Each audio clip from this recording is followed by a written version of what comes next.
Atualidades Pampa, oferecimento Sicredi. Abra uma conta e descubra que gente que coopera cresce. E Água Mineral Itati. Olá, começa agora o melhor programa da nossa televisão do estado do Rio Grande do Sul. Pouco convencida a outra, né? É o Atualidades Pampa, é o programa que você adora participar, adora assistir, adora acompanhar. Com a boa notícia, com a boa informação, com os debates e principalmente com bom humor. Não sei se é o mesmo bom humor do ministro Sérgio Moro, que teve praticamente 7 sugestões excluídas do decreto que resolveu a posse de arma, que nós falamos no último programa. Vamos ver as manchetes de hoje. Doutor Ruschel, seja bem-vindo. Vai ao encontro do que a senhora disse. A assinatura do decreto sobre a posse de arma acalma a bancada da bala e ganha tempo e unifica as forças, arregimenta forças para a votação da Previdência. Muito bem. Gustavo Vitorino. Agora é a vez do Jardim Botânico e também do Vila Boa Jardim, enfim, vários bairros de Porto Alegre reclamando. O que está acontecendo com o DEMAI? Mais um além de ti, né, Gustavo Vitorino? Roberto, por favor. Magda, o preço da lista de material escolar varia até 300% de uma loja para outra. Vou falar de economia doméstica. Muito bem. Aninha? E ainda falando sobre Sérgio Moro, ele definiu o último governo como cleptocracia em entrevista. Opa, Marne Barcelos. A boa notícia é que o governador Eduardo Leite está dando completivo para o piso do magistério de R$ 2.557 com R$ 34. Este piso é o piso dos professores no Rio Grande do Sul, R$ 2.500. Que pena. Me dá uma vontade de rir. Não, mas não dá para rir não, porque é triste. Cantofani. Mercedes e Ferrari oferecem milhões de dólares para uma assinatura de um contrato de um garoto de 19 anos, filho de Schumacher. Opa, olha que legal, uma boa notícia. Ele é bom mesmo? É, o guri tem 19 anos. Então vamos conversar depois. Carla Krieger. Hashtag Fora Renan. Eu estou engajada nessa campanha. Que forte, Gustavo Vitorino. Eba! Boa. Muito bom. Então vamos começar com essa tua que é muito boa. Bom, está chegando perto a eleição do Senado, no Senado Federal, é 1º de fevereiro. E, parece mentira, mas Renan Calheiros é um dos favoritos, é o favorito para ganhar a eleição. Ele que tem 18 inquéritos, ele que já foi citado várias vezes na Lava Jato, ele que já foi presidente do Senado e, mais uma vez, está tentando fazer aquele jogo de cena que ele sabe fazer muito bem. E, infelizmente, muitos dos senadores que já apoiaram ele continuam na casa, né, e continuam apoiando. Existe nessa eleição algo diferente, são muitos candidatos, tem o Tasso Gereissati, tem o candidato do PSL, talvez isso pulverize também os outros votos. Mas o fato é que Renan Calheiros pode ficar na linha sucessória da presidência da República se mais uma vez se consagrar presidente do Senado. E existe na sociedade uma grande mobilização para que isso não aconteça e a hashtag é a hashtag Fora Renan e ela está ganhando uma grande repercussão no Twitter e em outras redes sociais. Temos que nos engajar. Então a gente sabe muito bem que o que faz pressão também nos senadores é a opinião pública. Isso já foi, né, divulgado, mostrado durante esses últimos anos. Então, essa hashtag tem que ganhar força, porque a gente não pode aceitar que Renan Calheiros seja novamente presidente do Senado Federal. Não pode aceitar, é uma vergonha. Marne, o que tu acha sobre isso? Olha, eu acho o seguinte, que o senhor Renan Calheiros é um crápula. Tinha certeza que ele ia dizer É um isso. crápula, é um cidadão que não está acima da lei, ele está abaixo da lei, né? Porque para estar acima da lei é outra coisa totalmente diferenciada. Esse senhor que com a sua conversa, com o seu mexe-mexe, chique-chique, né? Porque é nordestino chique-chique, ele consegue amealhar todos os votos. Ele chama, ele conversa, ele tergiversa. Ele já disse que vai ser amigo do Bolsonaro. Oh, se o presidente me ligar, eu estou... É o maior, eu acho, o maior craque. O Marne está se sentindo bem, senhoras e senhores. Ele está só reproduzindo a cena do Renan Calheiros. Ele parece um Moezinho fazendo as suas abluções em direção à Meca. Ele fica, não, ele faz qualquer coisa... Aquele cidadão faz qualquer coisa para se dar bem no poder. E parece mentira, a dona Carla tem razão. provavelmente ele será. Pois é, porque a votação é fechada, né? A votação é fechada, ainda aconteceu isso. O ministro-presidente do STF cassou uma liminar do Marco Aurélio, que tinha, né, colocado votação aberta. E então a votação realmente será fechada, o que dá mais espaço para Renan Calheiros voltar a ser presidente do Senado Federal. Muito bom, é um vídeo que também está sendo compartilhado do momento da senadora Ana Amélia Lemos, que fala tudo que todo mundo queria ter falado naquele momento. Foi exatamente quando aconteceu o impeachment e quando o Renan Calheiros, junto com outros, como o presidente na época do STF, Ricardo Lewandowski, decidiram que Dilma continuaria com os direitos políticos. Isso foi um absurdo, uma afronta contra a própria Constituição, e ela cobra, então, coerência de Renan Calheiros. E ele interrompe ela durante a sessão e ela diz: o senhor é um coronel, é exatamente isso, o senhor não deixa os outros falar, o senhor está sendo exatamente o que... E aí, realmente, o vídeo é maravilhoso, porque ela dá uma lição de moral nele. Então, vale a pena ver de novo, como diz aquela emissora. Vão ver essas reproduções que a gente fica com mais raiva. Dona Magda, eu posso dizer com toda a propriedade, eu passei por uma experiência própria, e Renan Calheiros está acima da lei no Brasil. Está acima. Quem vai para o Nordeste sabe. Eu tenho um amigo meu, eu não vou citar o nome aqui, eu vou 2 vezes por ano a Maceió. Ele tem 2 hotéis em Pajuçara, os hotéis mais top. Um Meridiano, o outro Ritz. E no ano passado, eu fui com a minha namorada, que está namorando ela, fui para Praia da Pipa e passei por Murici, que é uma cidade ali próxima de Maceió.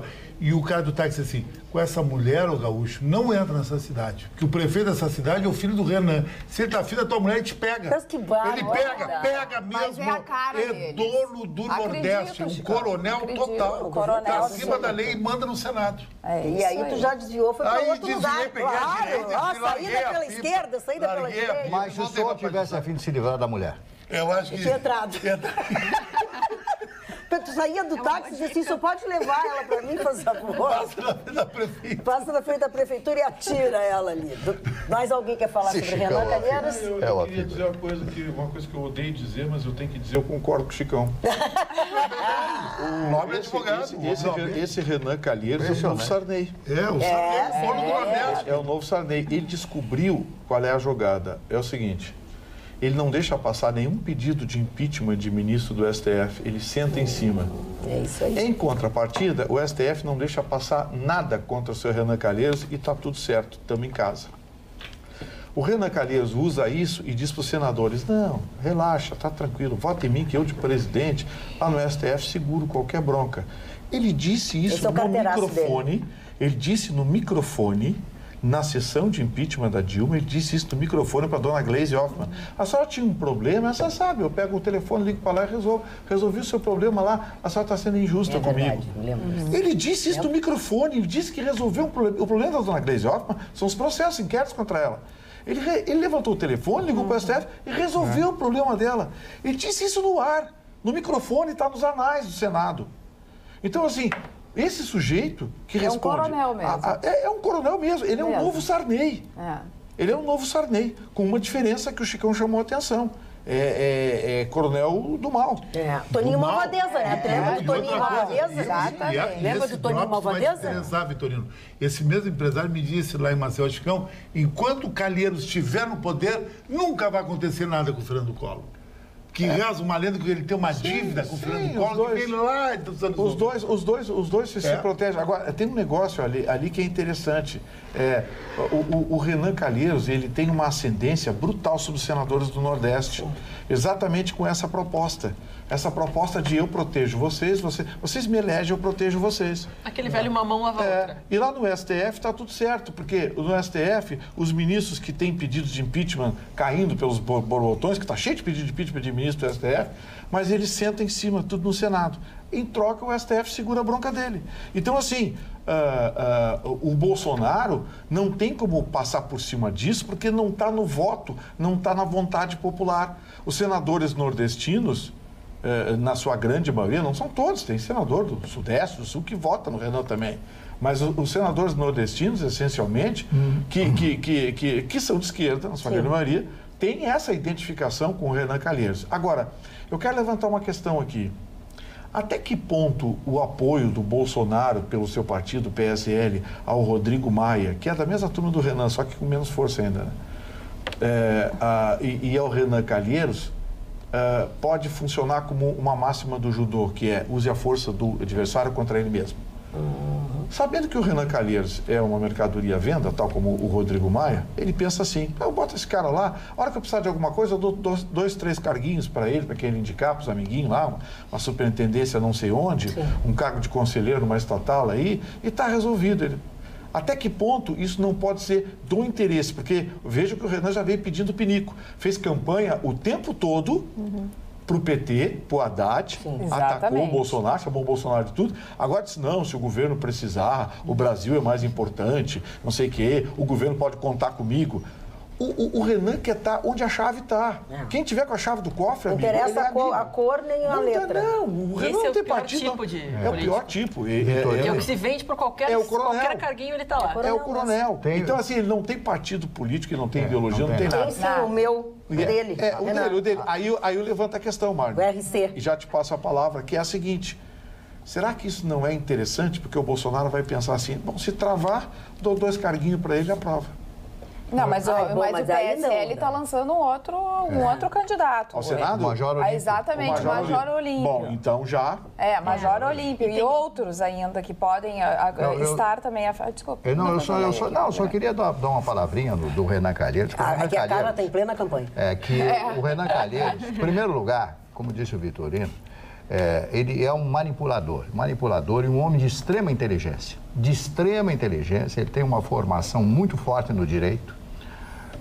Ele é um bom advogado, ele conhece, ele sabe transitar, sabe exatamente. É só ver ele falar. Ele tem uma facilidade de expressão, de manipulação, de coloquial, né? Ele é coloquial. Aliás, ele é meio parecido com o senhor Vitorino quando fala, assim e tal.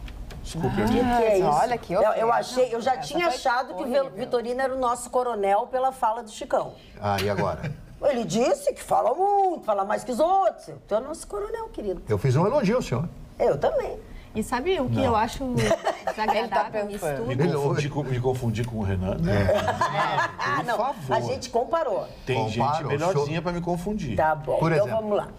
Não, tem uns caras legais lá. Tá bom, vamos lá, Roberta. O que eu acho também triste dessa situação toda é que o povo brasileiro também votou em senadores para a mudança. Então tem muitos senadores que é o primeiro mandato deles e que vão estar contaminados por essa raposa. Então, realmente é uma pena isso, porque a gente não sabe exatamente como é que vai ficar. É curioso isso, porque eu acho assim, qual é o diferencial que a gente percebe em 3 semanas de governo Bolsonaro? O governo está tomando para si aquilo que é do governo fazer. Colocar estratégias e dizer, esse vai ser o nosso objetivo. Colocar planos e se botar à frente. Não ficar à mercê de negociações, é dizer o que quer. Então, é curioso e fica aqui a nossa curiosidade de saber como é que o Bolsonaro e principalmente o governo Bolsonaro vai reagir a essa posição do Renan Calheiros. Vamos para a tua manchete, Ana?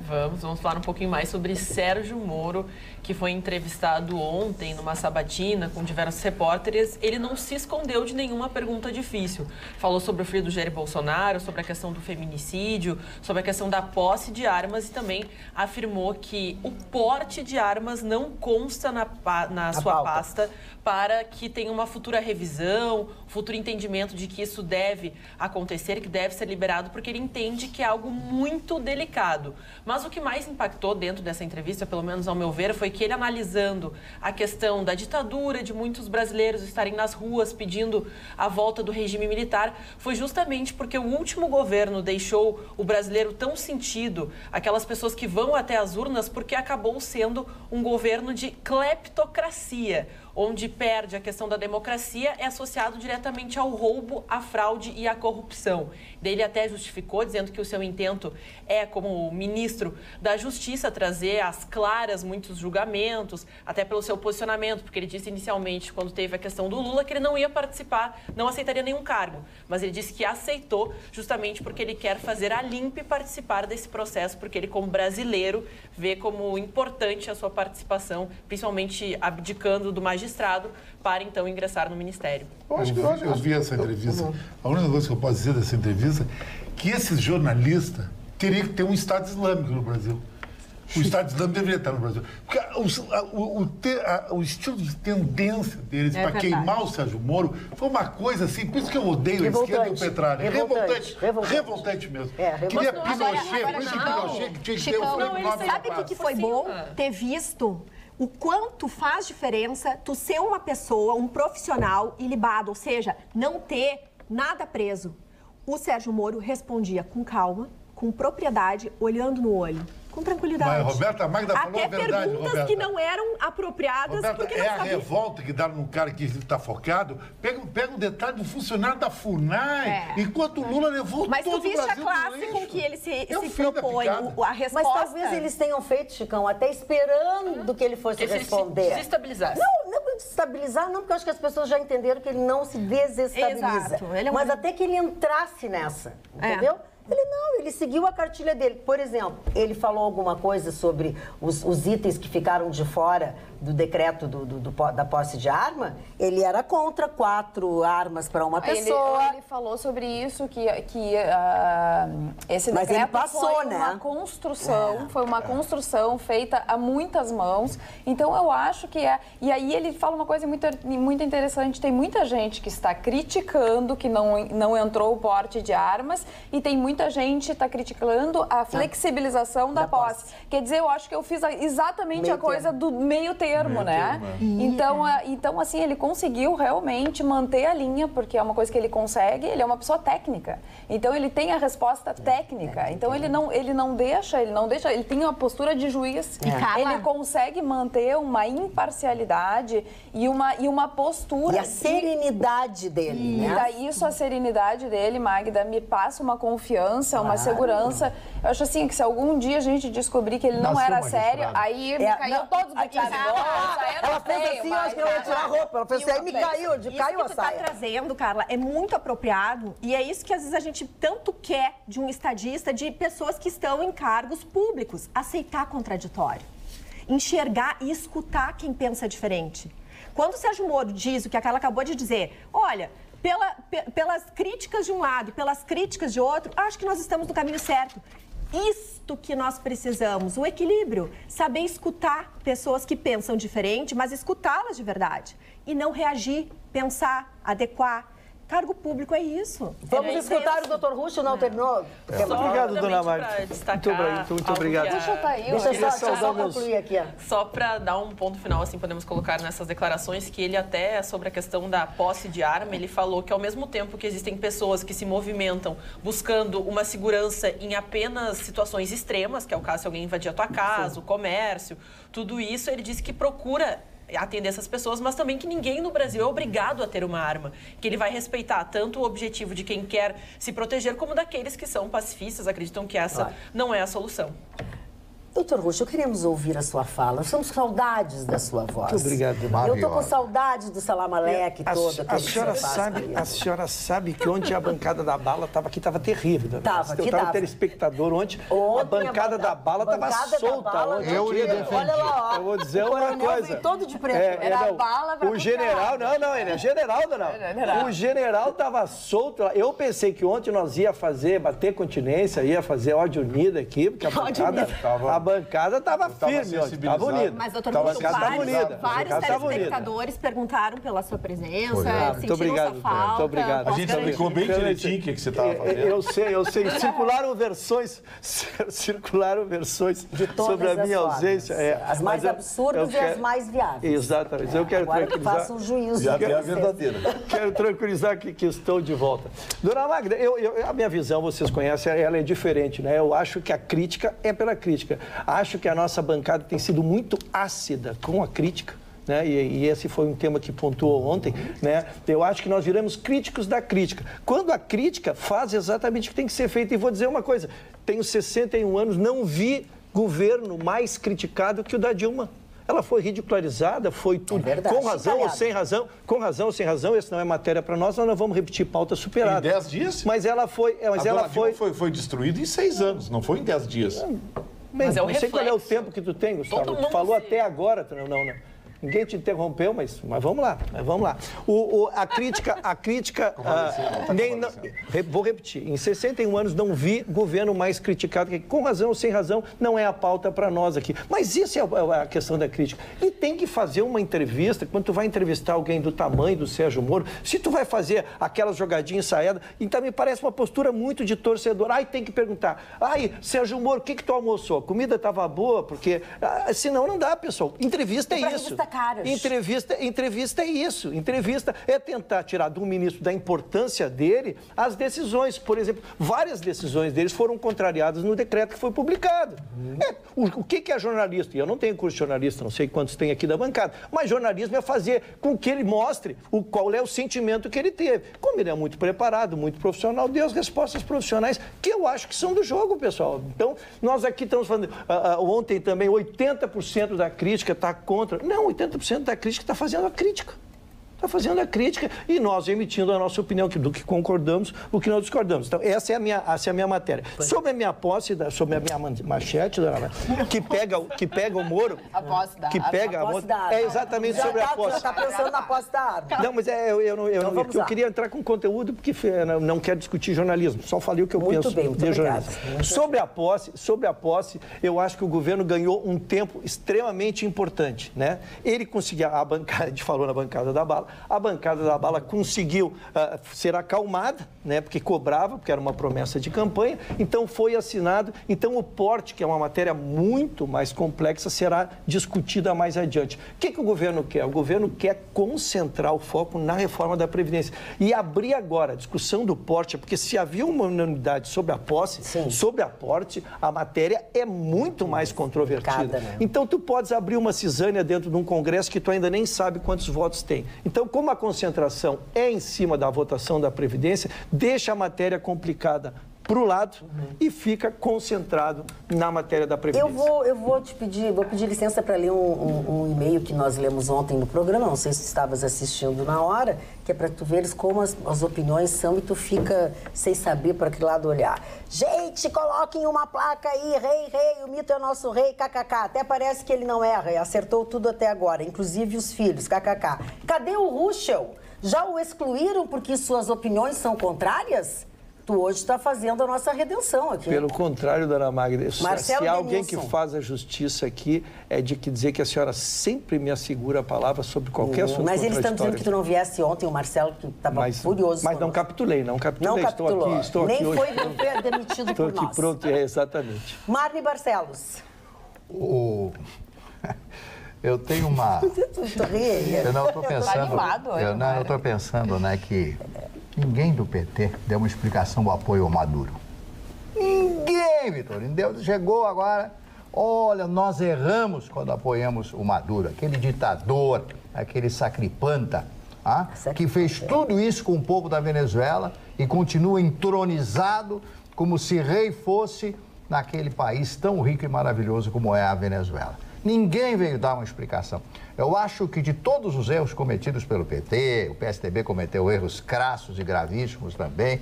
Provavelmente o governo do Bolsonaro também irá cometer erros e nós estaremos aqui para falar a respeito desses erros.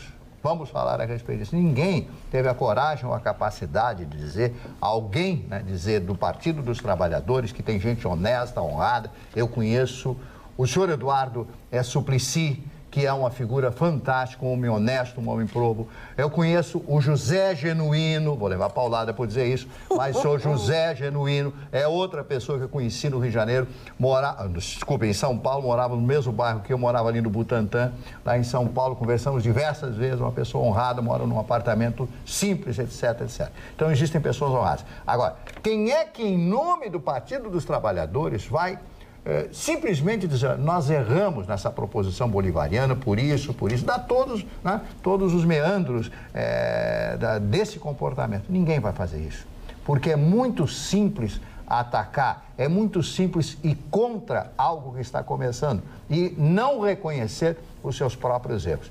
De todos os erros cometidos pelo PT, de toda essa corrupção, da colocação na cadeia, inclusive de todos os tesoureiros, todos os que foram os tesoureiros do PT, foram condenados e cumpriram pena justamente por ter errado no seu procedimento. Para mim, a maior mácula foi o apoio a este cidadão chamado Maduro, este governo podre que destruiu aquele grande e rico país chamado República da Venezuela. A Gleisi acabou destruindo completamente o que existia do Partido dos Trabalhadores quando realmente foi na posse do Maduro. Ali colocou a pau de cal em cima do próprio partido. Todos criticaram, inclusive o Tarso Genro, né? Claro que é um... Mas eu vou alertar vocês de uma coisa. Gente, quem fica 14 anos no poder roubando da forma como roubou, essa gente ainda tem muito dinheiro. Essa gente se enraizou na máquina do Estado. Sabe cupim? É essa expressão do Percival Pugina, que é cupinizou. Eu sou fã. Um abraço, Percival. Também adoro Percival. O PT cupinizou a máquina pública de uma forma que não pensem que vai ser 10 dias, 10 meses que vai se limpar isso. Digamos assim, o que está mais visível está sendo removido, mas as corporações estão entranhadas do petismo, do socialismo. O corporativismo travestido de socialismo, ele está entranhado na máquina pública brasileira. Se você olhar esses presidentes de sindicatos, de comissões, esses líderes de segmentos profissionais aí, vocês vão ver que essa gente, o que não tem ficha, já passou na porta. Entendeu? Então, eu entendo que o PT passa por um momento difícil, mas está longe de ter terminado. Esse partido é uma doença que nós vamos ter que conviver por muito tempo. Mas deu uma bagunçada, né, Gustavo? Doutor Vitorino? Não, deu uma... Claro que ele ainda existe, que vai ter muita gente que vai tentar botar. Vai agora, não tem uma pessoa, uma figura que hoje possa ser um nome que substitua o Lula. Não tem, é tudo em cima do Lula, porque o Haddad não vai conseguir fazer isso, esse feito. Qual é o outro nome que tem dentro do Partido dos Trabalhadores?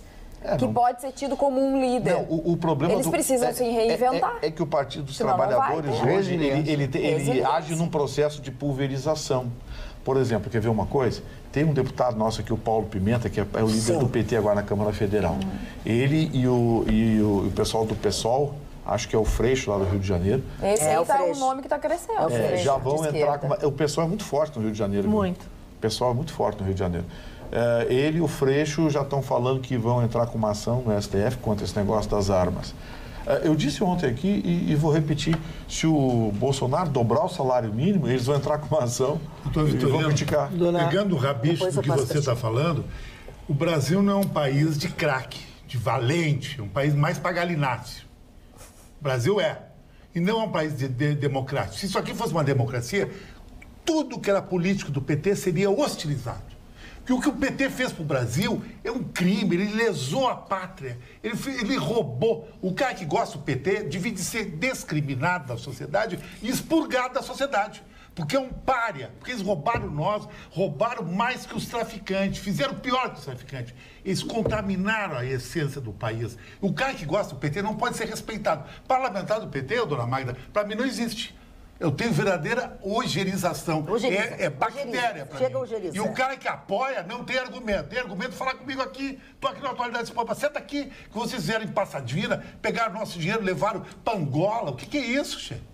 Pode enrolar os outros. Mas não eu, com QI 180. Só jornalista mequetrefe ou chapa branca, que ganha algum de vocês. Dona Magda, eu não posso perder o exemplo, dona Magda. Eu não posso perder o exemplo. Veja a importância de o Chicão e o Vitorino poderem criticar o partido que é anterior, que é um direito legítimo de jornalista. Estão exercendo o seu direito legítimo. Então não vamos brigar com os outros jornalistas que exercem seu direito legítimo de criticar o novo governo, né? Cada um emite a sua opinião. Foi o que eu disse aqui.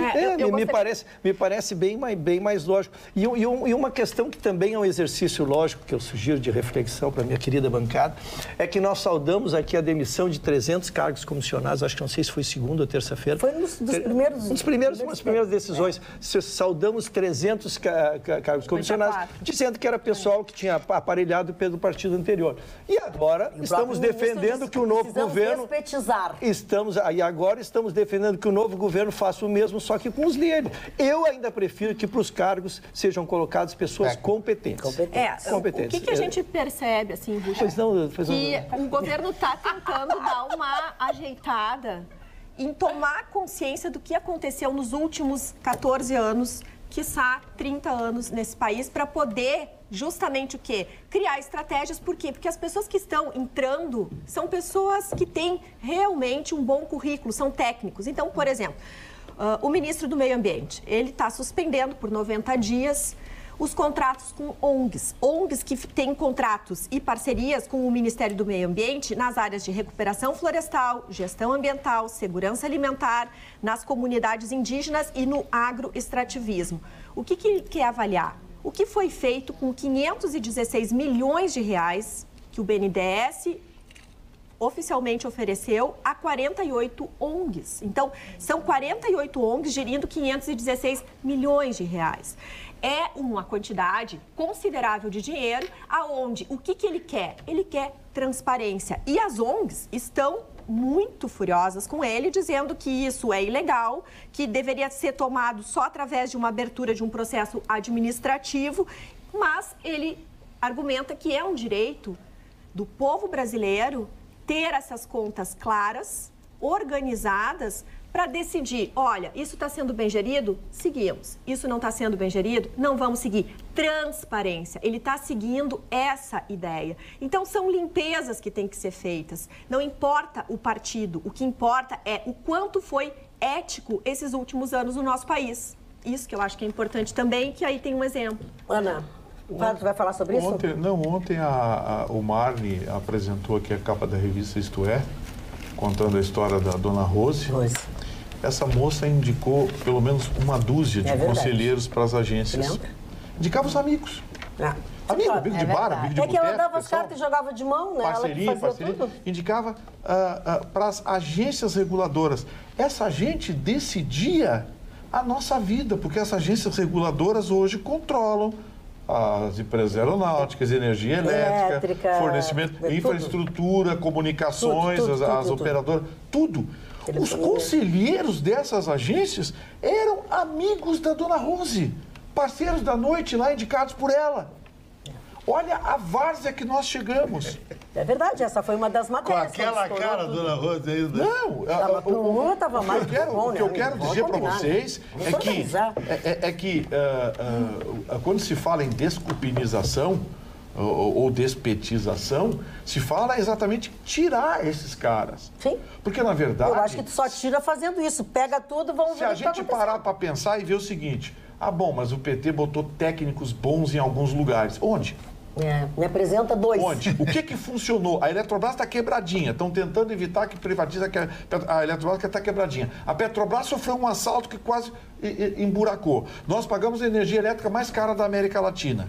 Em relação ao preço do combustível, o Brasil, que foi mentirosamente divulgado, que era autossuficiente em petróleo, paga uma das gasolinas, em termos proporcionais, mais caros das Américas.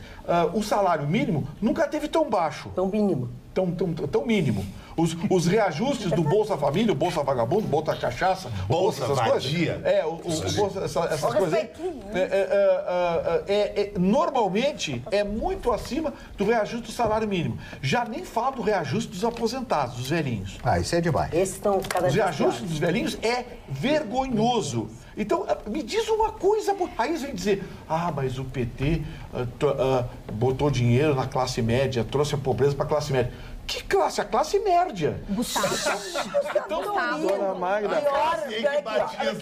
Olha aqui, mudaram os parâmetros de cálculo. É ruim, mas é verdade. Mudaram os parâmetros de cálculo do IBGE.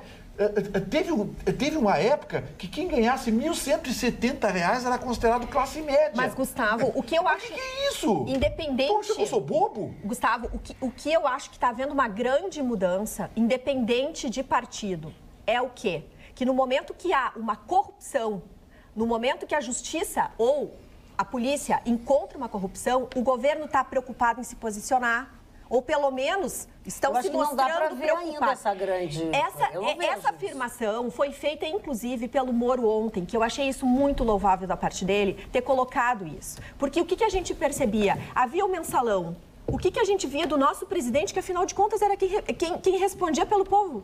Olha, eu não sei, não é comigo. Então, nós nos colocávamos numa situação em que a gente dizia, bom, se o nosso presidente não vai fazer nada, a quem a gente recorre? Essa sensação de não ter a quem recorrer, talvez vá mudar. É claro que é ainda recente, mas há uma esperança. Doutor Russo. Dona Magda, o Vitorino, ele faz um reducionismo na análise dele de 14, 15, 16 anos a 3, 4 anos, que foi a parte final, o governo da Dilma, que foi um desastre, né? Seguido do Temer, que foi outro desastre. Sim. Mas, evidentemente, se considerarmos que as eleições foram lícitas, justas, pelo menos legitimaram. Agora, as urnas eletrônicas agora foram legitimadas, né? Agora as urnas eletrônicas... As urnas... primeiro turno. Para aí um pouquinho. Nós estamos falando da outra. Tentar fazer um... Deixa ele falar. Ele ouve todos vocês. Nós temos que fazer uma recuperação. Nós precisamos fazer uma recuperação histórica, senão nós jogamos tudo no mesmo... Por favor, fale. Primeiro, o Lula ganhou uma eleição e uma reeleição com quase 70% de votos. E indicou uma sucessora também com um índice altíssimo de popularidade. Nós trouxemos aqui há 6, 8 meses pesquisas onde o Lula preso, ponteava as eleições. Não fui eu que trouxe essa estatística, nós que trazíamos. Tá, ok, que seja, mas ela aconteceu. Foi a Datafolha. Isso, foi a Datafolha. Só ajudou para lembrar que é o Datafolha. Foi a Datafolha. Foi a Datafolha, o UOL foi o que quiser. Quando a gente não quer, desacredita o órgão. Não tem problema. Mas é importante que quem ouça a informação. Eu também. Há menos de 4 meses, nós trouxemos uma pesquisa onde ele ponteava na frente de qualquer preso. Então, se a eleição é baseada num povo inteiro e a democracia é a vontade da maioria, ele beneficiou a gente, né?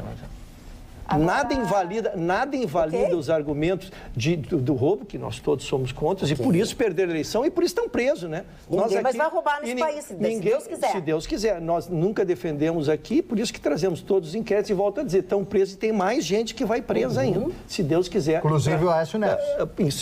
Que também foi candidato. Então, eu só estou dizendo que o povo, sim, teve a sua melhoria, porque senão não votaria, senão não teríamos esse índice extraordinário, muito acima da média, que se ele fosse candidato, não tivesse preso, por mais que fiquem bravo, ele seria o presidente do país. Não seria. A Carla pediu para falar primeiro. Não seria. Eu tenho um outro ponto de vista. Eu acredito que o Gustavo Vitorino está trazendo o resultado de um governo que pode ter sido Lula, depois a Dilma e metade da Dilma, mas é de um governo, de um partido que esteve no poder e o resultado foi péssimo, o resultado foi negativo.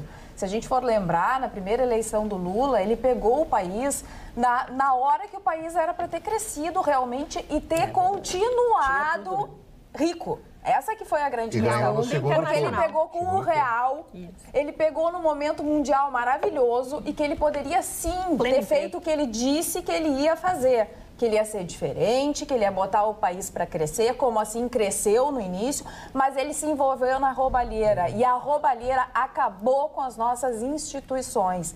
A roubalheira acabou com a Petrobras, que é a empresa que tinha tudo para dar certo. De visita, né? Então, assim, isso foi o resultado, como disse o Vitorino, de um governo que falhou em todos os sentidos. Um governo que se dizia do social e que pegou também da Ruth Cardoso a questão da Bolsa Família e institucionalizou o Bolsa Família, que ajudou muita gente, e que continua ajudando muita gente, mas que as pessoas se apegaram ao Bolsa Família como se fosse um trabalho para o resto da vida e que não deu oportunidade dessas pessoas crescerem. Durante determinado tempo eu te ajudo, mas depois te ajudo também com alguma profissão.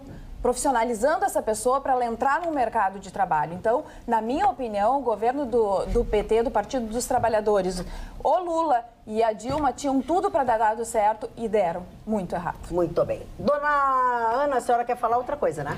Não, o Marne comentava a respeito do Como Maduro. não? Sim? Sim, tinha algo a comentar e sim, tenho algo a acrescentar, mas um assunto que ficou não um pouquinho lá para trás, Vamos porque voltar. Ontem nós falávamos da visita do Macri a Brasília, o Jair Bolsonaro, os dois então conversaram com a imprensa nesta manhã, falando sobre os assuntos que acabaram discutindo, e o Macri foi muito incisivo ao falar que não reconhece o governo de Maduro e que, de fato, foi eleito por uma eleição fictícia e que pretende tomar providências mais sérias para, de alguma forma, até entrar com uma sanção a respeito do Macri, a respeito do Maduro, dizendo que ele só quer se perpetuar no poder, enganando o povo, e que de nenhuma forma os países da América do Sul irão concordar com algo do tipo, e espera medidas mais rígidas. Até foi a principal pauta da conversa entre Jair Bolsonaro e Macri, a primeira visita oficial do presidente argentino à capital do Brasil. Mário. Eu queria fazer um agradecimento a uma pessoa, a dona Marlene Sauer, é uma bisavó, né? Querida, que nos assiste todos os dias, que ouve a Rádio Pampa, e é uma pessoa maravilhosa. Muito obrigado pelos presentes que ela sempre manda, né, periodicamente para mim. Mas hoje eu trouxe para falar rapidamente de uma grande figura. Pode ser longamente. Um sociólogo polonês chamado Zygmunt Bauman. Só mostrar a capinha. Já leu ele? Já. Parabéns.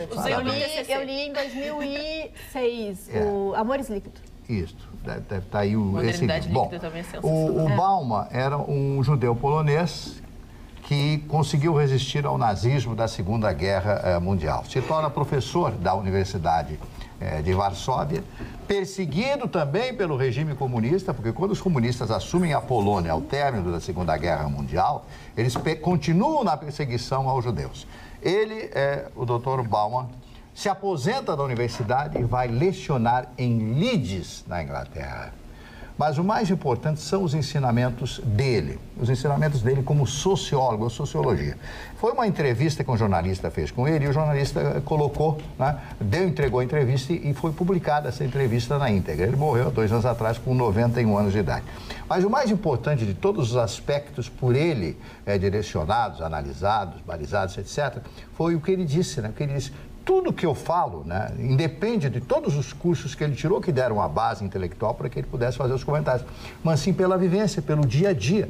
O fato é que a sociologia, a sociedade, tudo isso relativo atinente a isso, faz parte do conviver, do viver com uma própria filosofia, da conversa. Porque o que é a filosofia? A filosofia é a conversa, é você conversar, você filosofar, você jogar para fora as suas coisas íntimas. Então, eu gosto do Dr. Bauman, já havia lido ele, li uns 2 livros dele algum tempo atrás, mas hoje resolvi me reportar a este grande sociólogo judeu, polonês-inglês, olha aí, polonês-inglês, ele tinha nacionalidade britânica, que ele lecionou em Leeds, na Universidade de Leeds. Então, eu recomendo a vocês esse livro Bauman, sobre Bauman, Zygmunt Bauman, nada com Freud. Marne, eu acho também que é interessante colocar que o Bauman teve uma genialidade, que foi, em 2006, tratar de um assunto que estava tão latente.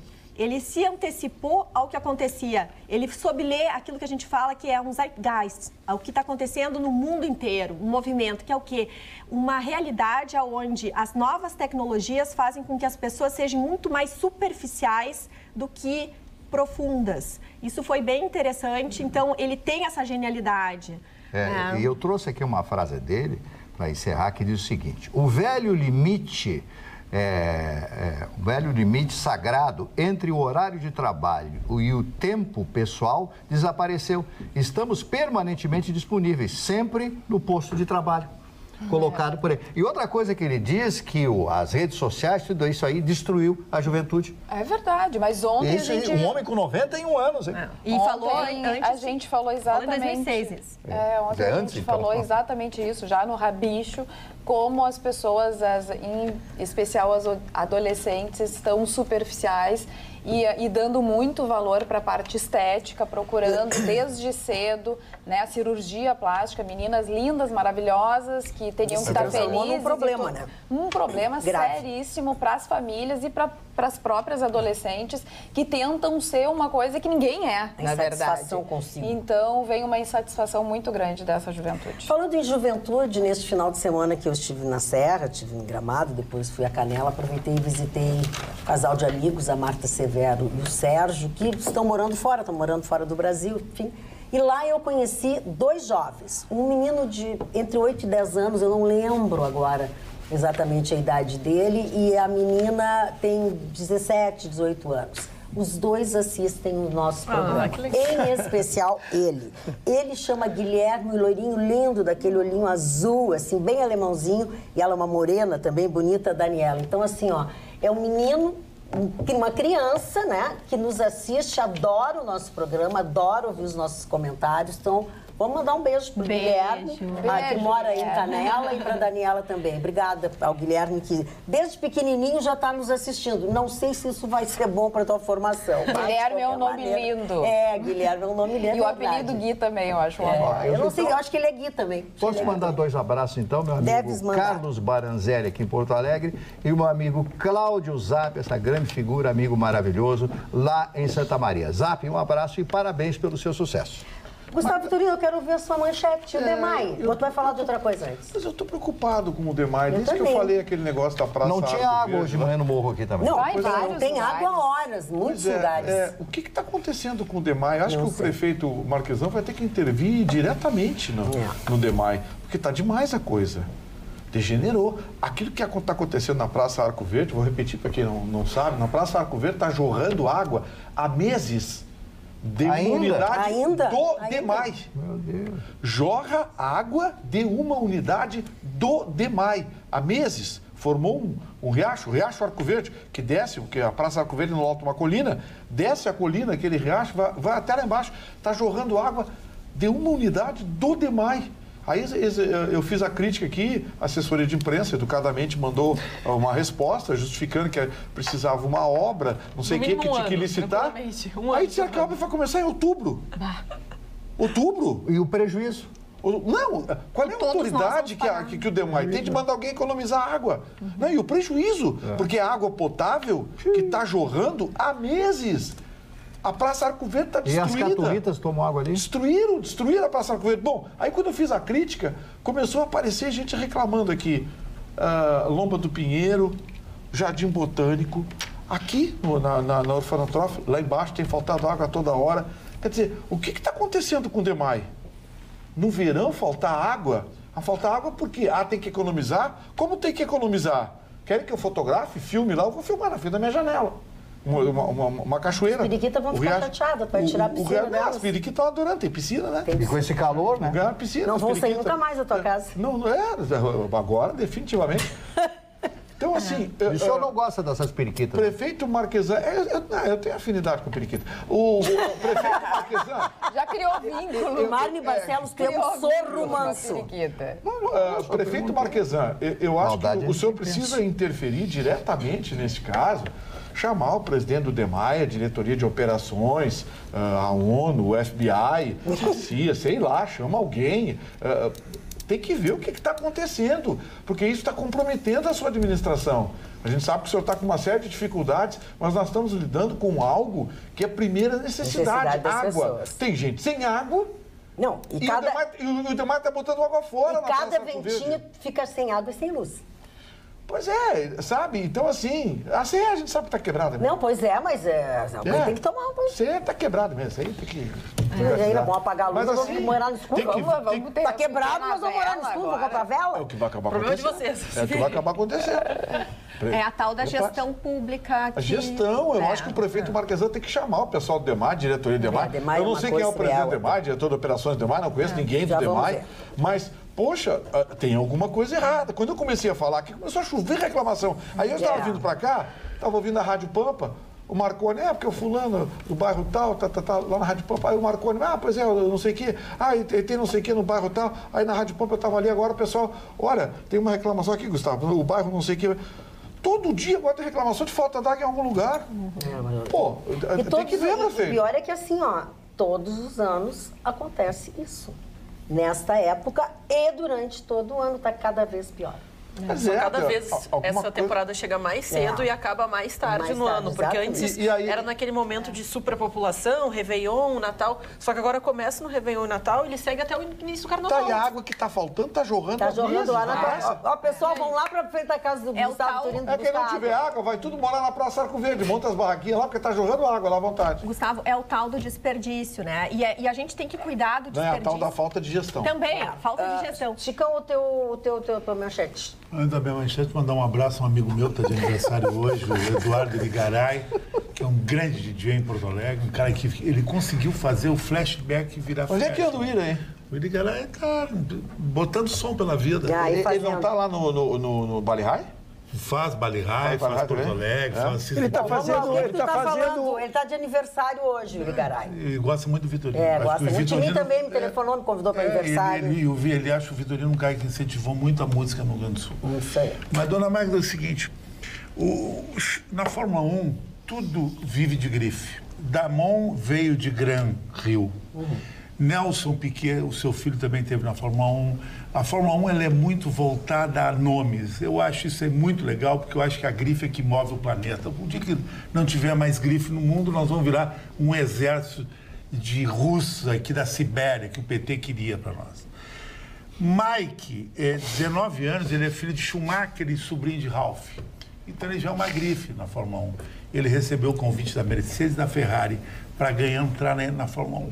Ele é campeão da Fórmula 3, o guri tem talento, vai para a Fórmula 2 e vai chegar provavelmente para a Ferrari. Porque a Ferrari tem mais...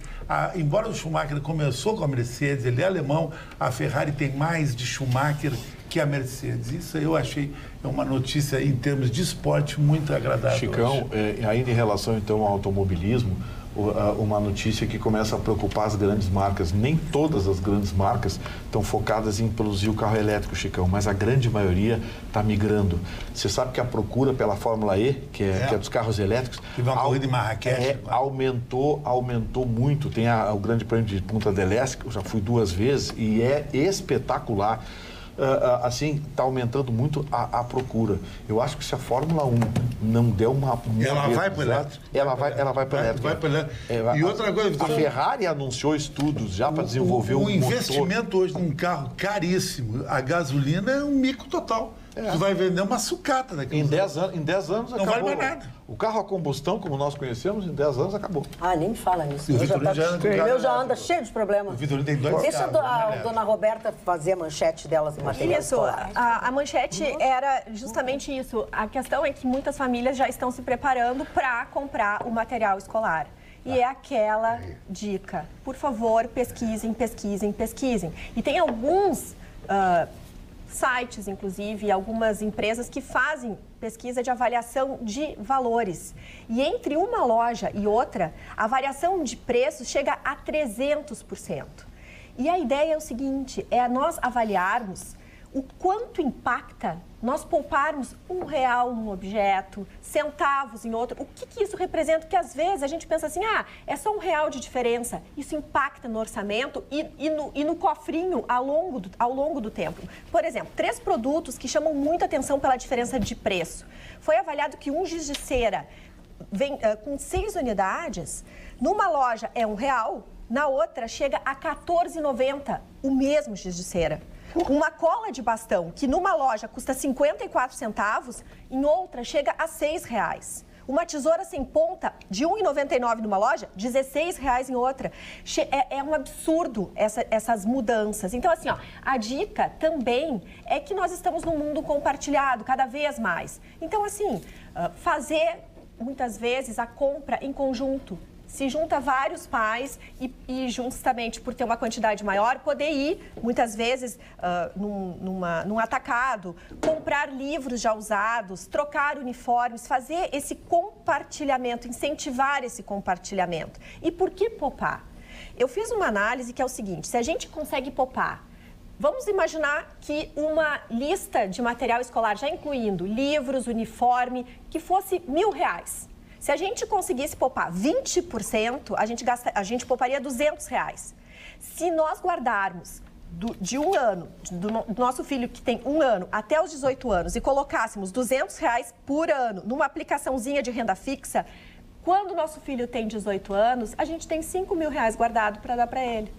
Quer dizer, impacta sim. Qualquer realzinho guardado faz diferença. E essa é uma análise que a gente precisa ter ao longo de todo ano. Você sabe que essa fala da Roberta me lembrou uma que tem na internet muito interessante, viu, Chicão?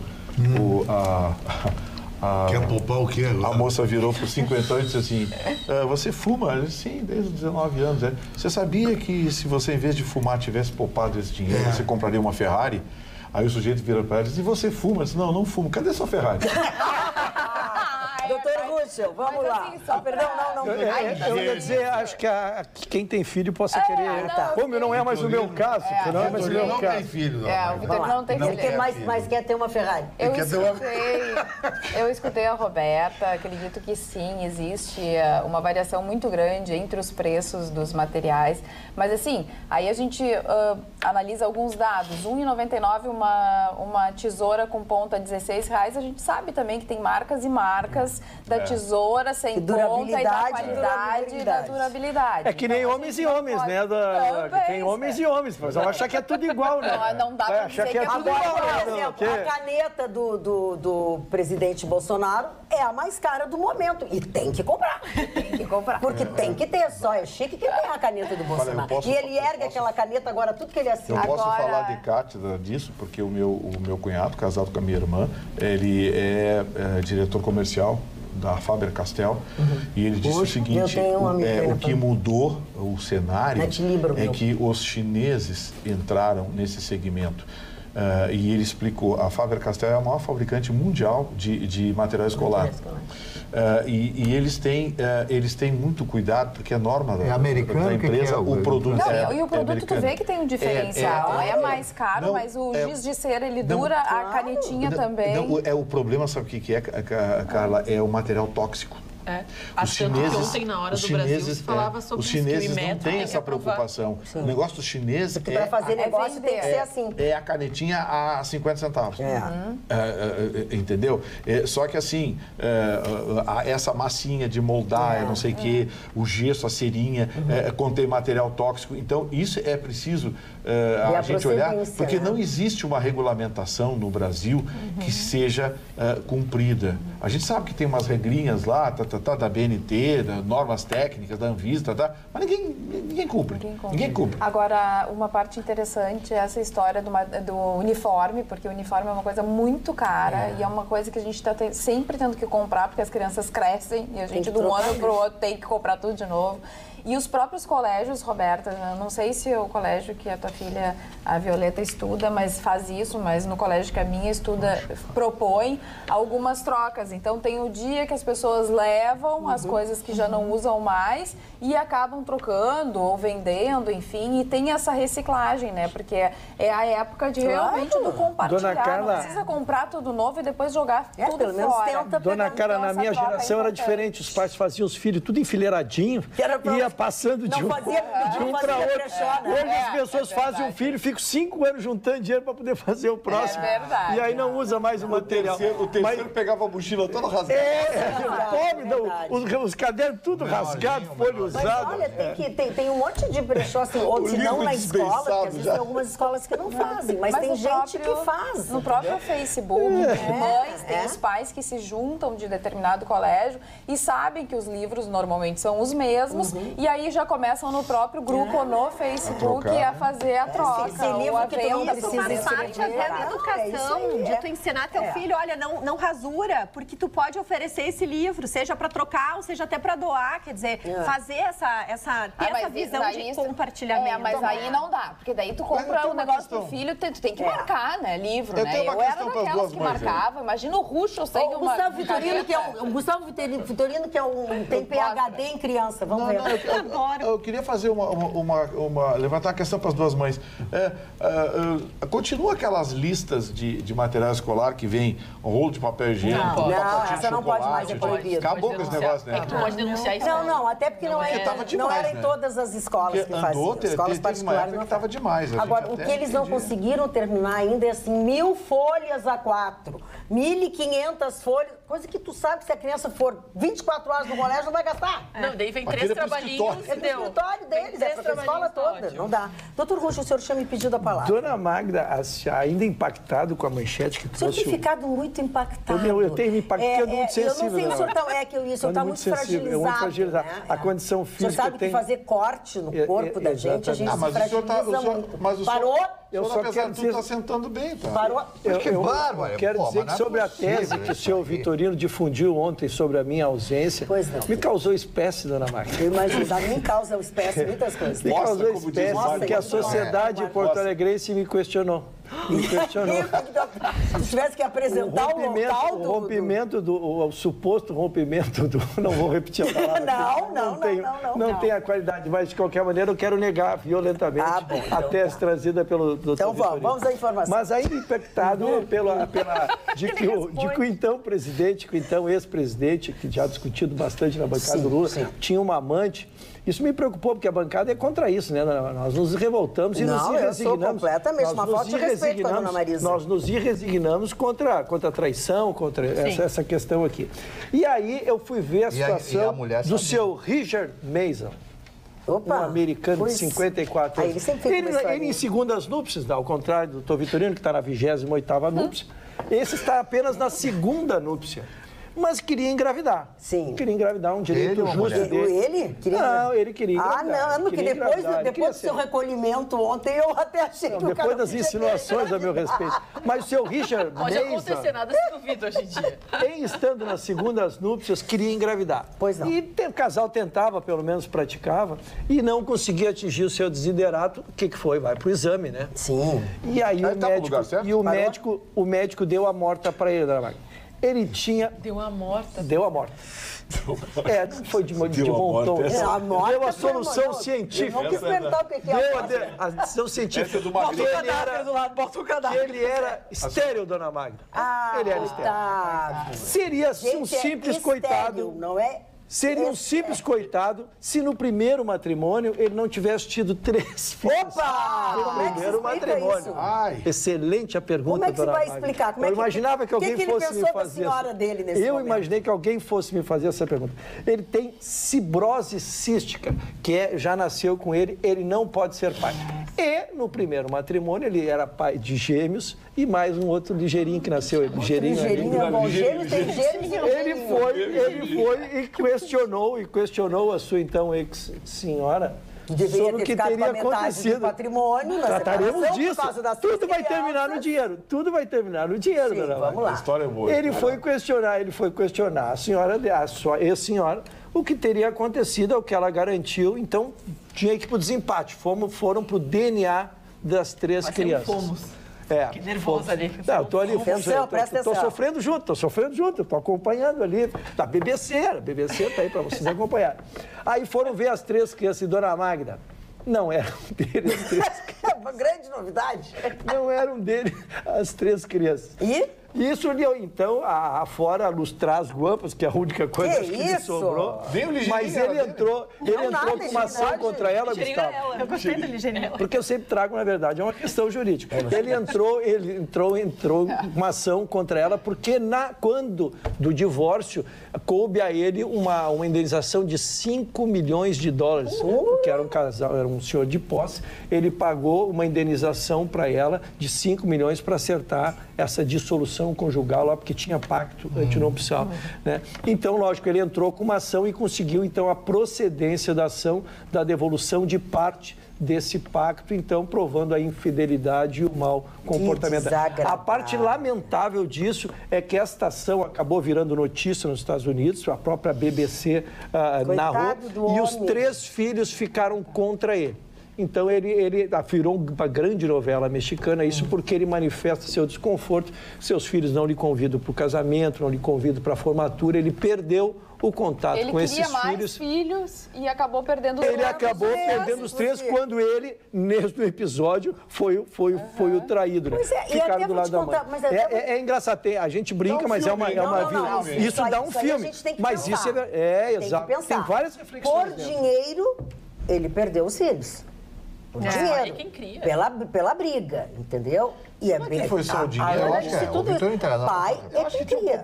Não é possível que ele não tivesse nenhuma... Ele pode ter raiva da ex-mulher, mas as crianças não têm nada a ver com isso. E outra coisa, esse advogado... Não, mas ele que está reclamando que os filhos ficaram do lado da mãe e não querem o convívio com ele. Porque trocou com a ação judicial. Mas aí tu não te apega. Estamos falando da mesma coisa. Não era pai, né? Mas então era pai. Era pai. Não, era pai. Não tem assim... Não era pai biológico, não tem realmente, segundo, né, o direito, por que ficar bancando. No Brasil teve um juiz de Goiânia, mas tem a parte afetiva que ele poderia ter mantido. Eu penso que e também, até porque tem posses para isso, com raiva da mulher. Eu penso que esses filhos ficaram muito magoados. É o pai que eles conheciam também. É como se os filhos e a mãe fossem uma quadrilha. Descobriram quem era o pai? Não sei. Não, e ele isso é interessante, tem mais um capítulo. Ele acredita, dependendo dele, que teria que ser alguém muito próximo, porque ele teve uma relação de 20 anos de matrimônio com essa mulher. Mesmo. Teria que ser alguém próximo para fazer não um filho, mas fazer 2 filhos.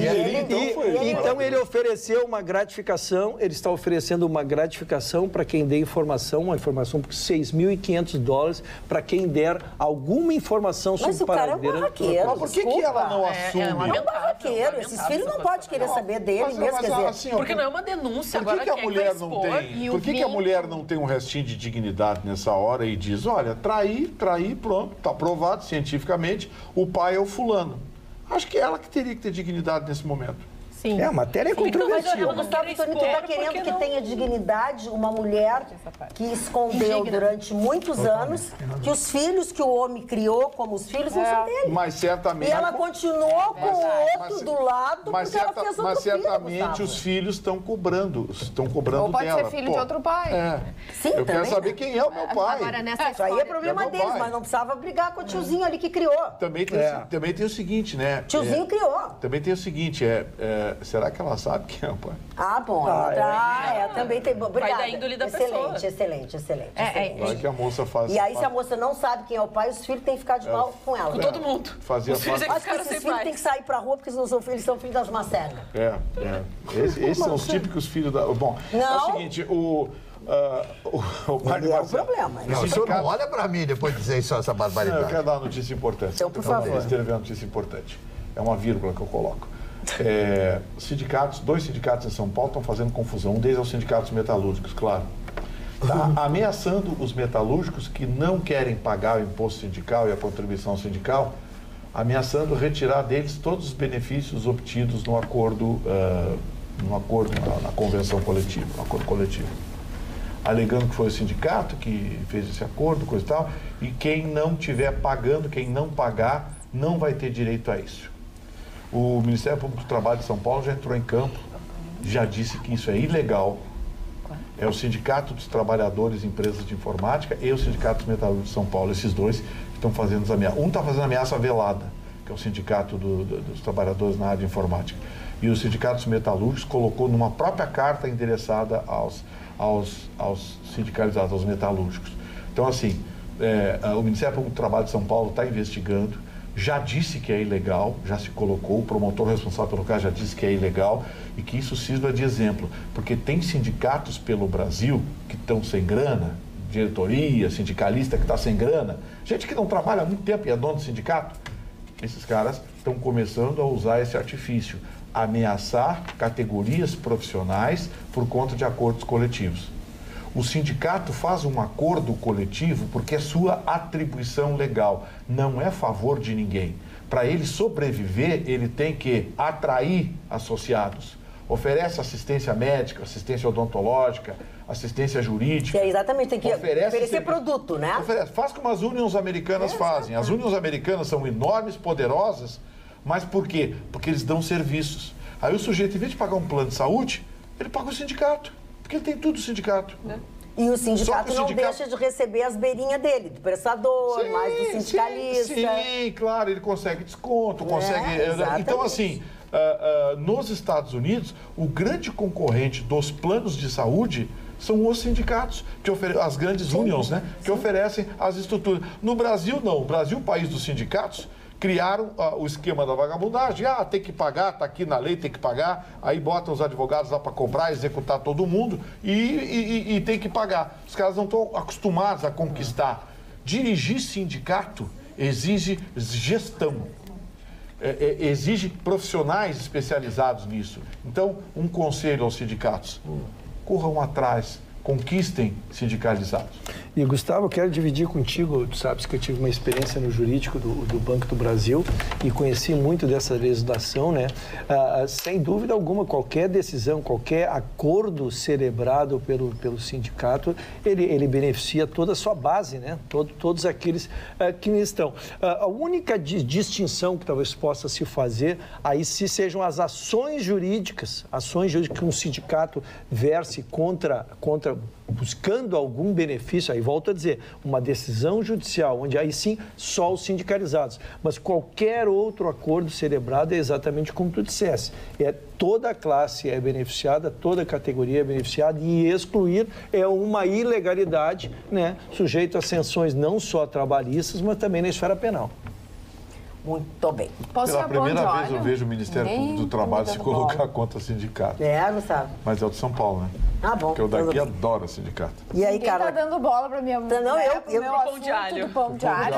Olha, o que eu sei... comeu tanto pão de alho. O que eu sei é que tu não comeste pão de alho, porque eu não tô sentindo o aroma. É verdade. Eu não me dou muito bem com alho. Eu adoro. O Oscar também não. Mas parou? O fato é... Tu tá com febre de Vitorino? Eu quero me desculpar. Desculpe-se.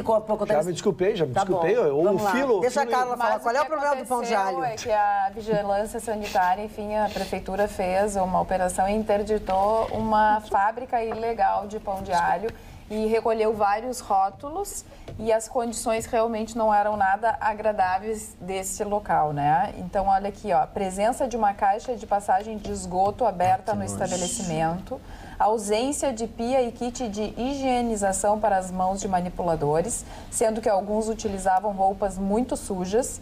Os temperos eram guardados sem identificação de lote. O local estava com uma câmara fria para manter os pães com alho prontos e embalados, mas a vistoria constatou que o aparelho estava desligado em função do barulho produzido pelo motor. Nesse calor...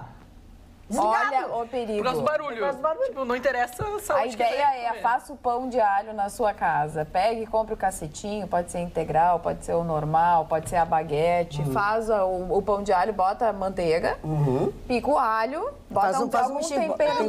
Com óleo picado também, é só misturar. Pode ser, mistura e faz em casa, que daí não tem problema. É mais seguro, né? Exatamente. E essa margarina que eles colocam é terrível. Como eu digo, é banha de urso. Não é, porque é uma coisa que tem um gosto, não sei o que, eu acho que é de urso. É uma coisa muito estranha. Eu acho que é banha de urso. Magda, a senhora tem ido ao aeroporto, trocando de assunto? Não tenho ido. Nem para olhar o sobe e desce dos aviões. Porque a Fraport desligou os ares condicionados. Por que? Tá fazendo economia? Não, eles vão trocar todos e colocaram uns até tomei nota aqui, condicionadores evaporativos. Eu não sei exatamente É aqueles que molham a gente? Eu acho não passo nem perto dos meus cabelos. Crespa tudo. Não, é o sistema de ar. Não é o que eles vão botar, é o que eles botaram por provisório até trocar. É aquele vaporzinho. É do vaporzinho, tô te dizendo. Mas assim, a verdade seja dita, a Fraport transformou o aeroporto num canteiro de obras, né? Eles estão fazendo estacionamento, estão ampliando ali, estão... O que está faltando é boa vontade da EPTC, né? Porque, bota tu acha, Gustavo Vitorino? Bota o cara lá para ficar multando, Pô, esses dias... eu vou contar aqui, um amigo meu, Ruxa, tu não vai acreditar, ele tomou uma multa em frente ao Gondoleiros às 2h30 da manhã, porque ele estava com uma roda em cima do meio-fio. Agora, é muita vontade. Isso é estatística, é isso que eu não me conformo. Essas coisas que são irritantes. Isso aí é cara que precisa. Não é pedagógico, cota. Isso é estatística. Isso estatística. é cumprir. Eu usei a expressão estatística, mas é cota. O termo correto é cota. Como é que alguém vai cota. montar um sujeito 2h30 da manhã porque está com uma roda em cima da calçada, em frente ao gondoleiro, quando a gente sabe que no final de semana tem evento e fica cheio de carro ali em cima da calçada. E é difícil de ainda estacionar. Mas é um absurdo. Desculpe a sinceridade, mas isso é cobrir cota. Essas coisas que provam que aquela notícia que a Carla deu aqui há dias atrás, do sujeito que disse, a gente tem cota sim, tem que multar sabe? E eu mantenho aqui a minha opinião. Um azulzinho tem mais poder que um desembargador. Tem mais poder que um desembargador. Pra mim não tem mais nada, não de carro, não vale nada. Porque eu duvido. Eu faço para as balas seguras e ofendo eles. Duvido alguém. Não tô nem aí, não pode. Vem prender, tudo bem. Vou pro boxe, não bate os caras. Derrubou a tese do Vitorino. Esses caras só fazem sacanagem. Derrubou a tese do Porque Vitorino. não pode multar. Deixa eu te fazer uma Eu pergunta. não tenho carro.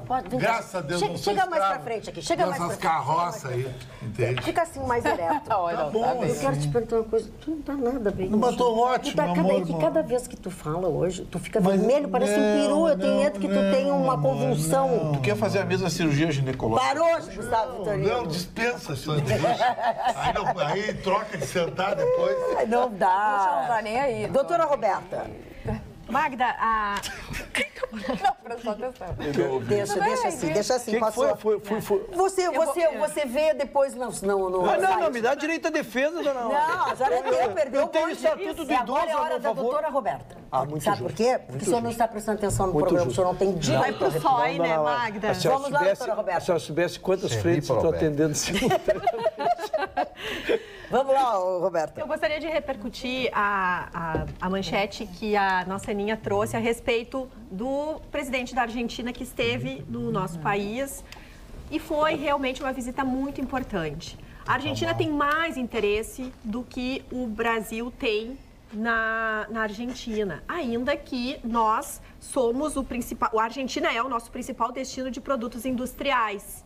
Ele é o terceiro principal parceiro comercial nosso, só apenas atrás da China, em primeiro lugar, e depois dos Estados Unidos. Então, sem dúvida nenhuma, foi uma visita importante. O Bolsonaro estava claramente muito feliz, me parecia até mais feliz do que o próprio Macri, no momento que eles fizeram o pronunciamento para a nação.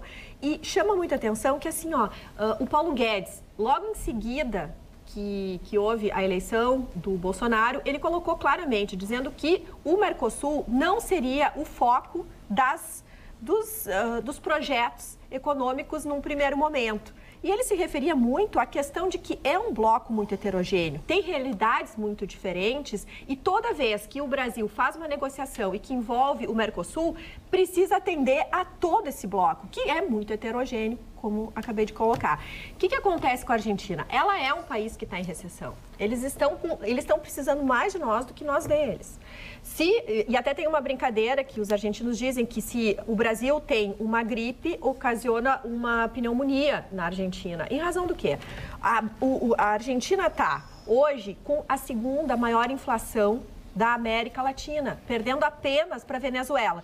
Eles tiveram uma inflação de 47,6% e o PIB deles está em 2,6%, recuou 2,6%. Então, eles têm muito interesse, chama muito atenção a postura política do Macri de não ter vindo na posse do presidente Bolsonaro, muito porque a gente sabe que ele quer um apoio da centro-esquerda argentina nas eleições próximas, que possivelmente ele quer se candidatar à reeleição. Então, tem um movimento ali delicado e que a gente percebe que nós estamos muito bem posicionados, tanto diante da Argentina quanto diante do Mercosul. Falando em posicionados, o nosso telespectador assíduo e participante, Sérgio Cunha, que mora na Zona Sul, ele até mandou, na verdade, ontem um e-mail sobre o assunto que nós tratamos ontem, estamos tratando hoje também, que é a posse da arma. Ele diz o seguinte: eu vivi num tempo em que o muro da minha casa no Jardim Botânico era de 1 metro, meu avô tinha arma, meu pai, meus tios, nunca ninguém matou ninguém. Mas também nunca ninguém pulou o muro da minha casa. Hoje... Tá explicado. Ele é ótimo, né? Tá explicado. Hoje tenho grade, câmeras, fios elétricos e nada resolve. A única coisa que resolve mesmo é a arma que sempre tive.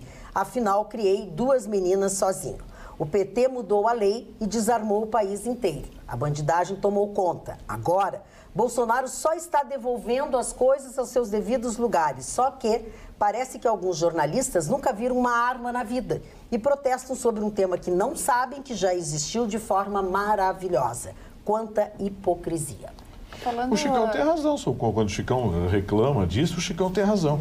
O doutor Russo não tem razão. Nós temos que criticar a imprensa, porque 80% a 90% da imprensa está abusando de bater no Bolsonaro. Em 2 semanas de governo já destruíram o cara, todo dia tem paulada nele.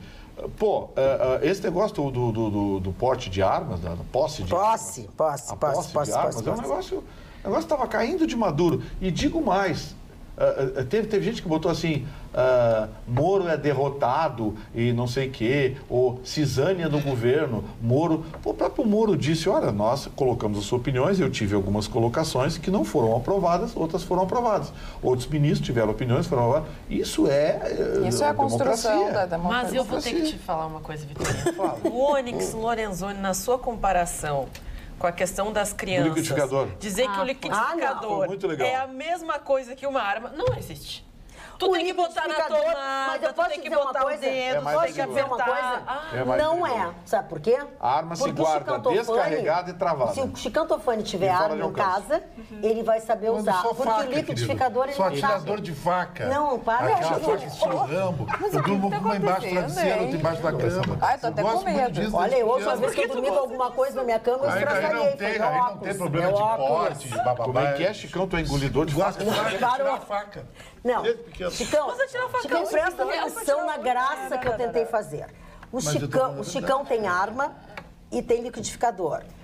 Pra ver como não é a mesma coisa. Ele é mais o perigoso Chicão sabe usar a arma e não sabe usar o liquidificador. Te lembra que eu te estudei? Ele não sabe. Se eu ligar pra Magda das duas... O Onyx Lorenzoni foi lomba abaixo até. Dona Magda... O Chicão não sabe usar. Ele picou a banana toda pra depois botar ali pra fazer. Dona Magda, fui citado. O Chicão é mais perigoso do liquidificador. Dona Magda, fui citado, quero exercitar meu direito de defesa aqui, Dona Magda. Eu acho que hoje essa questão ela se tornou irrelevante à medida em que ela já está decidida, e eu acho, as minhas discussões, aí falo em nome do Ayrton, né? As minhas discussões, elas nunca são políticas, elas são personalíssimas, né? Elas objetivam alguma coisa. No momento que a decisão foi tomada, e assim o será, eu não vou ficar agarrado na tese para provar que eu estou certo. Nós estamos tratando de vidas. Então, esse assunto, ele passa a entrar em vigor, nós teremos um período de abrangência de 6 meses, 1 ano para aferir, e aí nós vamos ver se der errado. Vou lutar pela revogação. Se der certo, que bom, se diminuir a criminalidade. Não sei, Sim, eu acho que quanto mais armas, quantos mais disponibilizarmos armas, mais possibilidade de conflito tem. Mas volto a dizer, eu reconheço esta questão como superada porque o decreto está vigorando. Okay. Então eu já fugi dessa discussão porque para mim ela está superada. Ainda sobre o tema, só para fechar. Mas deixa o Mário falar, o Mário vai falar sobre o liquidificador. É sobre esse assunto que você ia falar? Não, vou falar de outra coisa. Não, ele quer esse assunto. Eu quero só tem a preferência. Eu quero só encerrar o assunto rapidinho. Já conversei com algumas pessoas, a Polícia Federal vai ter resistência. Vai ter. Né? A burocracia vai... O Bolsonaro... Não vai ser tão mole assim. Vai ter... Tem outra burocracia, Gustavo, o preço da arma. Que é a pior. De 5 a 10 mil. De 5 a 10 mil, tu já restringe. Não é só o preço da arma, é onde comprar. Porque nem tem loja de arma. Antigamente tinha até a foto arma. Não vai se popularizar. Agora, corre-se o risco de que aqueles que efetivamente querem usar, seja para o bem ou seja para o mal, esses sim terão 5 a 10 mil. Vão continuar comprando. Até porque o vagabundo não tem arma registrada. Mercado Negro. Pois não, doutor Mário. Atenção, pare-se, cale-se todos quanto o Mário me fala. Que importância. Ontem, quando eu fiz o comentário, trouxe aqui a revista Isto É, e mostrei a capa da ex-namorada do Lula. Amante pode ser. Não seja assim, grosseiro. Da tua boca não pode.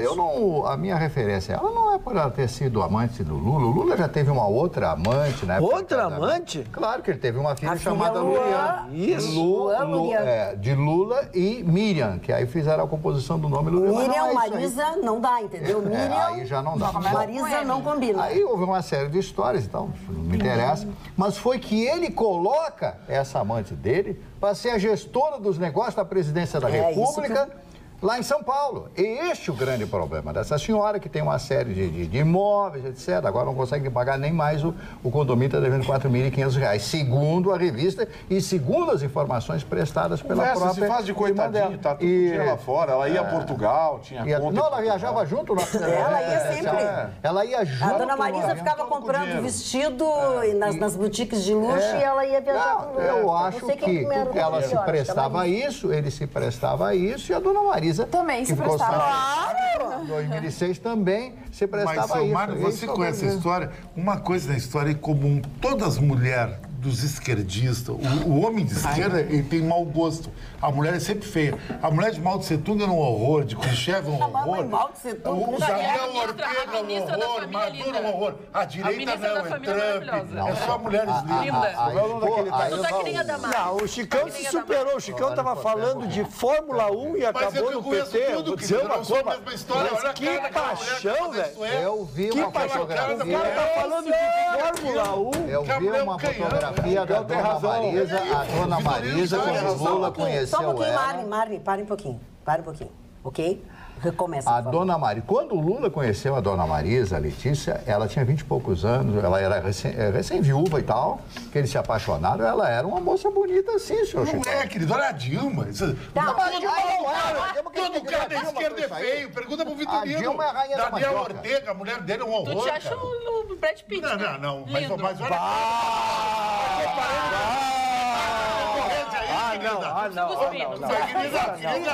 Olha o fair play. Essa concorrência aí é um horror. Essa concorrência aí. Cuspiu na guria ali. Não. É coisa de esquerda. Me devolve a Aninha pra cá pra sentar comigo e a doutora Roberta aqui, pelo amor de Deus. Tira essa menina daí. Currículo aqui. Tira essa menina do meio desses dois aí, dona Mari. Porque não tem ninguém. Tem jacaré em casa. É a cara. Não, mas não é, querido. Eu é a grife. A grife vai mais Então, dá licença, É que tem nem os Jorge aniversariantes. Armani. Querido, tá? Se tu é tudo isso, tu não precisa discutir. Mas não é vamos verdade, mas deixa. que a moça não sabe o que eles Perdoai-os, eles não sabem o que Dona dizem, Marta, fica quieto. Eu vou entrar na fazer uma justiça pergunta. pedindo uma liminar pra doutora Ana Vi sentar comigo e a doutora Roberta. Vou lhe fazer uma pergunta. Quando uma mulher é casada com um jacarão, não é jacarão, um homem horroroso, o que ela faz? Não sei, querido. Eu sou mulher. Não, mas eu perguntei Eu pra dona Marta. gostaria. Você tem grana, ela fica. Posso dizer, eu não me casaria com ele. Vamos aniversariantes Vamos lá. logo Primeiro, antes que tu tirasse Fulgêncio fora. Batista. Fulgêncio Batista. Vamos lá? Ditador. Primeiro foi presidente eleito, depois ditador da Bela Cuba. Ele era um fracote. Ele é um fracote. Um borracho. Porque ele tinha todas as condições, inclusive o exército, para poder repelir a invasão em Cuba. Simplesmente ele pegou, puxou o carro, foi embora, pegou um avião, foi parar na Costa Rica. Hoje ele estaria de aniversário. Segundo, o Chicão pode falar bem, Eduardo Frei Montalva, político chileno, que foi presidente do Chile antes, ele foi depois, foi o filho Montalva, né? Foi depois do Salvador Allende. O pai, o Eduardo Frei, que foi anterior, foi um bom presidente? Ele deu a estabilidade que o Chile estava precisando naqueles momentos, porque a metade do Chile estava dividida e a outra metade não. Então, Allende, o Frei foi um grande estadista, veja. Vamos lá, Outra coisa, Older Casarré foi um pelotense que foi embora para o Rio de Janeiro, fez sucesso na Rede Globo. Estava fazendo novela, fazia escolinha do professor Raimundo. O que aconteceu com o Casarré? O Casarré estava no apartamento dele, ali em Copacabana, na ladeira dos Tabajaras, o Vitorino conhece bem, ali na subidinha, em Copacabana. Estava dormindo, aí uma bala perdida entra pelo vidro e mata o camarada dormindo. Simplesmente morreu, acabou o cidadão. Isso pode acontecer com qualquer um de nós hoje em dia. O Jô Soares de aniversário hoje, completando 81 anos de idade. Nossa. O Jô Soares. O tempo passa para todo mundo. E eu quero fazer uma homenagem também, além do Jô Soares, ao Ricardo Darín, o grande ator argentino, cujo filme El Secreto dos Ojos ganhou o Oscar de melhor filme estrangeiro. Os argentinos até isso estão na nossa frente. Nunca conseguimos esse galardão de ter um filme nosso como um oscarizado. Então, o Ricardo Darín, que é um maravilhoso ator, está de aniversário hoje. E parabéns, assim vamos Darín. encerrando o nosso Atualidades Pampa de hoje. Voltamos amanhã com muitas saudades, com muitas atrações e muitas novidades. Estejam conosco. Boa noite.